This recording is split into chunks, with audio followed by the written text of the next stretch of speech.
pasa, rapaciños? Estamos aquí nun novo podcast. O podcast Carla ponnos un 10 Project. Estamos aquí con Alonso Conde Ramos, que hoxe nos vai contar as súas vivenzas co libro que vimos presentar. Como se chama o libro, Alonso? Hoxe imos falar sobre a dúbida de María Reimúndez. Conta con máis dun 100 de páxinas e que foi lanzado a mediados de 2016. O libro, a dúbida, trata dunha muller, Deli, que ao largo da historia do libro comeza con o seu marido detido pola policía na súa casa, elevado a xulgado. Ela, ao largo da historia, o que vai descubrindo son un suceso de feitos que a levan a conocer a súa culpabilidade nos abusos sexuais a unha menor. Agora, Alonso vai nos contar o tipo de narración e subxéneros que están incluídos na lectura. Baixo o meu punto de vista, o tipo de narración é realista, xa que os acontecementos que pasan no libro seguramente e hoxe en día, ca sociedade na que vivimos, pode ser un tema, máis ben unha noticia, sinceramente, unha noticia que pode salir calquera día nas portadas dun telexornal, no periódico. Desgraciadamente, nestos anos, a violencia machista, podríase decir, xa que sigue sendo unha violación de un home a unha muller, por moito que sexa unha menor, está ao punto do día, desgraciadamente. Bueno, posteriormente tamén gustaría falar do seu subxénero, que para o meu gusto é intriga, porque nesta obra, ao principio das acusacións que lle fan a Vicente sobre o abuso dunha menor, a súa parella Deli, a súa muller, defendeo, porque ela non cree que el sexa capaz de facer eso. Ademais, que dende pequeniña tuvo ca nena. Bueno, a medida que avance a historia, Deli vaise decatando e dudando cada vez máis, ata que escoita principalmente a testemunha da cativa e de como sucederon os feitos. Nese momento, Deli decátase de que Vicente é culpable. Iso é o que pensa ela nese momento, porque no contexto da historia, eu, lendo o libro, aínda pensaba que Vicente podía ser perfectamente non culpable. Bueno, Eu estaba da parte de que Vicente, de que o caso da corrupción que no que estaba Ricardo podía ser perfectamente certo e podía ser unha historia dese estilo. Só que o libro non trata diso e ao final é o caso que ti estás contando.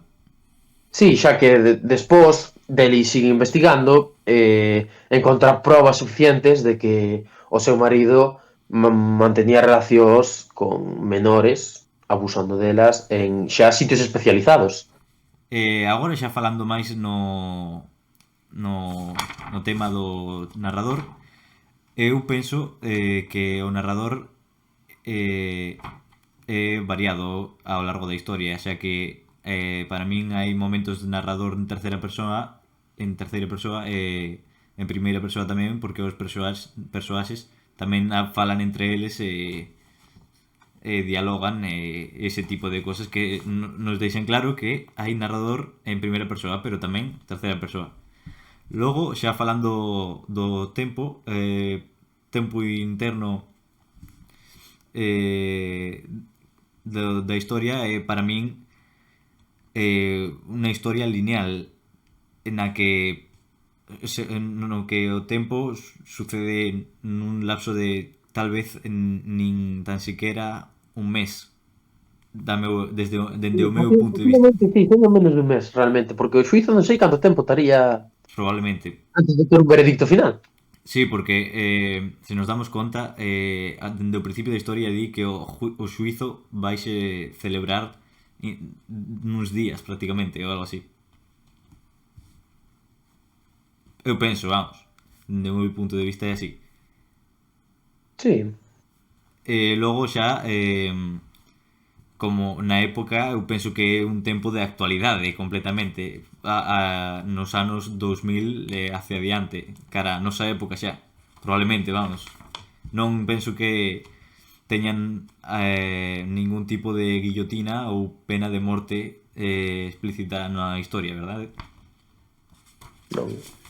Eu creo que non. É un sistema judicial da época de hoxe en día.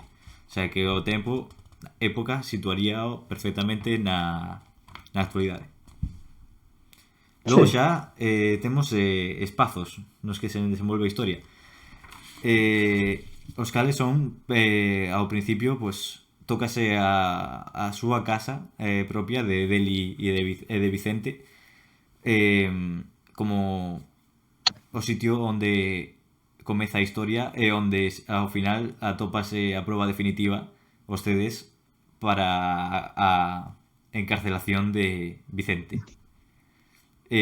Tamén o xulgado é un dos sitios claves na historia porque todo xira en torno ao xulgado. Ao final é unha historia dun xuizo. Despois tamén temos o banco onde traballa Deli,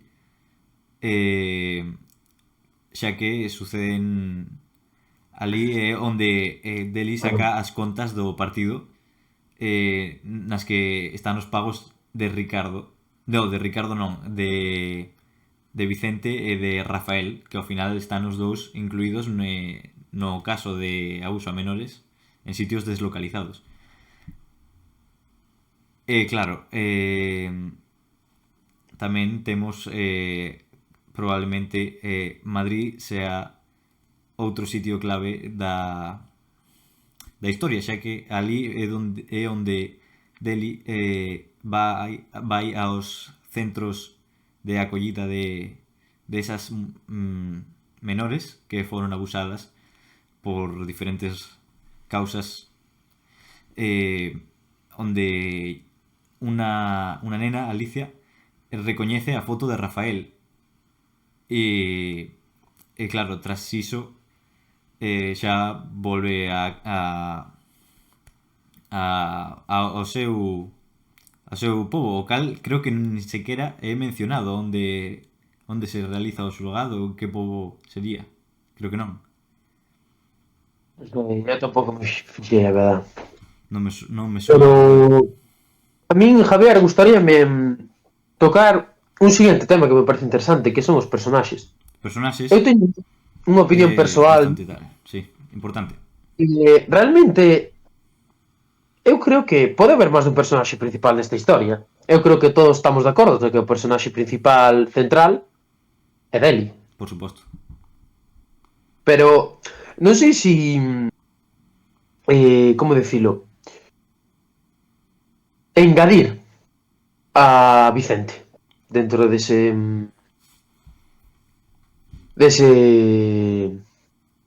cupo de personaxes principais, incluso como antagonista da historia. A ver, dende o meu punto de vista, Vicente non eu non o colocaría como un personaxe principal porque a historia non é que xire en torno todo ao caso de Vicente, xa que tamén se toca o tema da corrupción de Ricardo a modo de tapadera para cubrir o caso da violencia contra as menores entre Vicente e máis tarde descúbrese que Rafael tamén. Aunque pode ser que Vicente seña o centro da historia, para min tampouco é que se toque moito máis que, por exemplo, o personaxe de o inspector Couto, que tamén aparece bastante na historia. Bueno, o inspector Couto eu creo que sí un personaxe secundario que axuda a nosa protagonista, pero eu non sí, é un personaxe secundario simplemente. como moitos que hai na historia, como tú mencionaches, a Rafael, a Ricardo, as víctimas desos abusos.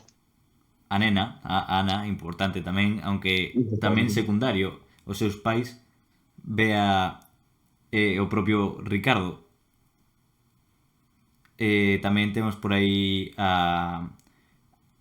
por exemplo, a suiza abogada que non se chega a mencionar os seus nomes, eso sí que son persoaxes secundarios, xa que nin sequera coñecemos dos seus nomes. Despois, por exemplo, xa temos a inspectora que ela coñece en Madrid, a que dirixe o centro desas menores, Lara se chama. E logo máis personaxes teríamos que poderíamos ter por aí. Eu creo que nai demais, non se nos escapou ningún. Tendo nombres como tal, ti xa mencionaches a Xuiza, verdade? Certo. Tamén gustaría, Javier, que faigas unha opinión personal final sobre o libro. Non só todos estes temas que xa antes tocamos, Sí. senón tamén unha opinión personal. Gustouche, non che gustou, pareceuche pesado? Para min, o libro é unha boa historia. O problema que eu lle botaría en cara a historia, ao libro, é que o que non me gustou a mí foi esa acusación hacia Vicente só sacada do vídeo da testemunha da nena, de Ana. Xa que a min non me gustou que Deli o apoyaba a Vicente a capa e espada dende o principio, pois cambiara de opinión só por ver un vídeo no que perfectamente a nena podría estar condicionada dende o meu punto de vista se a historia houbera tido outros acontecimientos, como por exemplo que o caso de Ricardo fose certo, que podría haberlo sido perfectamente, pero a historia lévanos ao final ao desenlace de que ao final Rafael e Vicente son culpables do que se lles acusa, pero podría haber sido perfectamente, e a mí me parece que eso é un tema no que non habería que sacar conclusiones tan rapidamente, xa que Deli xa deixou de lado o apoio a Vicente, comezou a buscar cousas onde podría perfectamente non habelas, se non se dera o caso, Vicente podría haber acabado no cárcere sen motivo, porque xa nin siquiera buscaría a súa defensa. Sí, é unha boa obxección, esta que fixeches, pero gustoume o punto no que tocache que decías que o vídeo da testemunha da cativa podía estar coaccionado. Sí, a verdade é que é un punto bastante interesante de tocar, porque xa non é a primeira vez que en outras historias, outros libros deste estilo, hai testemunhas que están, como dicilo, non me sale o adxetivo. Coaccionadas, pode ser. Coaccionadas, sí, que están Cos intereses. preparadas para encarcerar a alguén. Sí, claro, son Exactamente intereses como tú comunes. dicías, podíase tratar dunha coacción dos seus pais por detrás, sobre todo do seu pai, para blindar esos trapos sucios. E ademais que tiña partido. nestes temas de política que eso é tan probablemente frecuente, o de querer desfacerse dunha persoa do partido que por X razóns ti non queres que esteña aí. Eso é algo frecuente normalmente no mundo da política. Sí, estou de acordo completamente contigo neste punto. Bueno, outro tema que me gustaría tocar. Perdón, que vas a decir? Non, adiante, por favor. Vale, eu creo que podíamos tocar algún tema transversal desta obra, sí, como pode ser os temas transversais son bastante importantes nesta obra, dende o meu punto de vista, xa que trátase o libro inteiro é un tema transversal en sí, xa que trata dun abuso sexual enfocado hacia unha menor, enfocado hacia moitas menores, porque ao final o libro nos mostra co refuxio casa de acollida hacia todas esas nenas que ao final teñen prácticamente historias moi parecidas detrás delas, xa que o libro comeza con unha sola nena, pero ao final tocase temas de centos de nenas. Probablemente é unha reivindicación hacia ese tema, este libro, podríamos decir, contra os abusos hacia as menores. Sí, totalmente de acordo, non? Estou con moita autoridade, como diría un antigo amigo noso, non sei se te acordas. Por suposto, bonitos tempos aqueles. Sí, éramos xoves e tiñamos grandes profesores no noso... Agora temos mellores profesores aínda, temos a Carla. Saúdo a Carla desde aquí, a nosa profesora de galego, que nos suxiriu de forma máis que pacífica ler este libro a cambio de 3 puntos na nota da evaluación. Dixo, só con lelo incluso podía ser perfectamente que nos pidera facer un exame. Eso sería terrible. Isto é suficiente para aprobar unha avaliación. Bueno, para aprobar o curso inteiro, diría eu. Só con este vídeo, sen facer exames. Para facer o peche deste podcast.